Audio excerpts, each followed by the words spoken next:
Berbicara tentang babi dalam pandangan Islam, ternyata tidak hanya berkaitan tentang haramnya dimakan, melainkan babi menjadi binatang yang dikaitkan dengan hari kiamat. Bahkan babi masuk dalam daftar makhluk yang akan dibasmi oleh Nabi Isa alaihissalam. Lantas, mengapa Islam menetapkan babi sebagai binatang yang haram dimakan?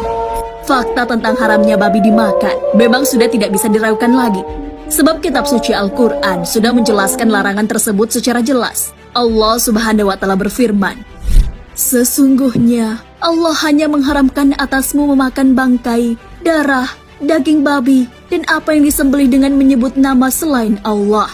Quran Surah An-Nahl ayat 100. Babi memang haram untuk dimakan, bukan hanya dagingnya saja, tetapi semua yang berasal dari hewan tersebut. Namun, tahukah kamu seperti apa awal mula babi haram dimakan? Ternyata, semua ini bermula dari tanah Arab. Allah Subhanahu wa Ta'ala mengharamkan daging babi di Jazirah Arabia.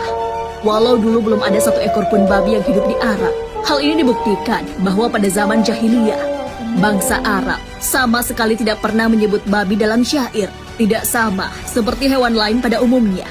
Bukti lain tidak adanya babi di Arab adalah karena tidak ditemukan babi sejak zaman Nabi Ibrahim alaihissalam sampai zaman Nabi Muhammad SAW. Lalu, ketika Nabi Muhammad SAW melakukan hijrah ke Madinah, tidak satupun orang yang memelihara babi. Dari sinilah sebagian ulama berpendapat bahwa Nabi Muhammad tidak pernah melihat babi. Namun menariknya, Allah Subhanahu wa Ta'ala telah mengharamkan makan babi sejak fase dakwah Islam di Mekah.